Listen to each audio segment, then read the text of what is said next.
Greetings to all of you on this Holy Thursday. Just wanted to share a few thoughts along with the email that I sent out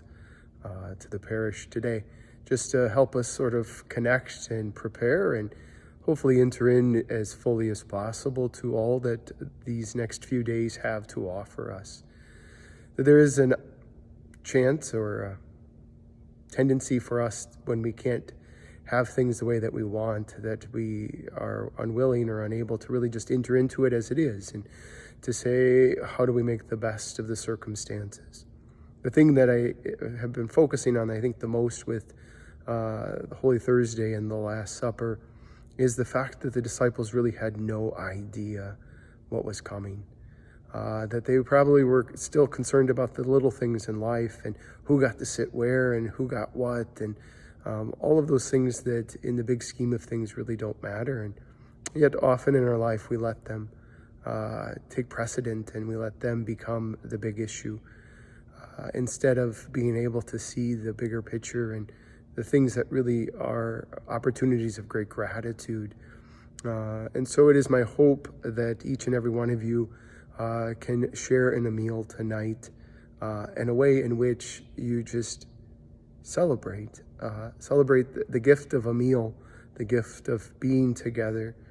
that we often had complained that we were too busy for this and that, and the Lord definitely put everything in a screeching halt, and now we do have time to gather and time to really reflect on what is important in our life, the gift of each other. I also know that there will be some of us who will be at our homes alone tonight, and in that can be a great sadness as well, as we want to be with friends and family, or we just want to be able to be with another person to break that loneliness, and in that too, to accept that that is the reality of life for us at this moment, but it is not without the ability to invite Christ to be present. And so maybe you can take some time and call someone and just visit a little bit. For those that are adept at technology, to use FaceTime or Zoom or Skype, and just to be able to be present. But as well to remember that even Christ spent time alone so that he could deepen that relationship with his Father, alone so that he could really come to a place of dependence and understanding that the Father's will was what he wanted as well. As well, I would encourage all of us to really reflect on the importance of the Eucharist,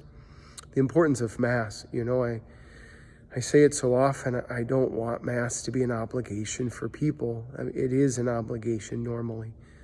but I want people to come because of the relationships, to come because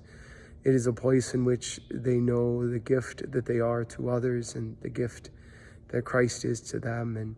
And so in this moment tonight, as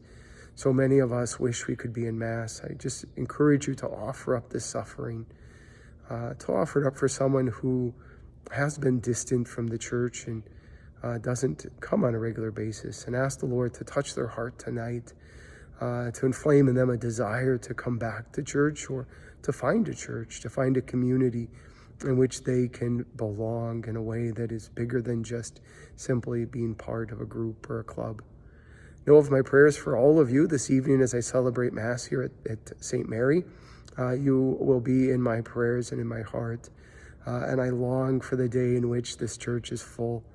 of the sights and sounds, full of the faces and people that I've grown to love. God bless all of you, and may these next 3 days be filled with great grace. God bless.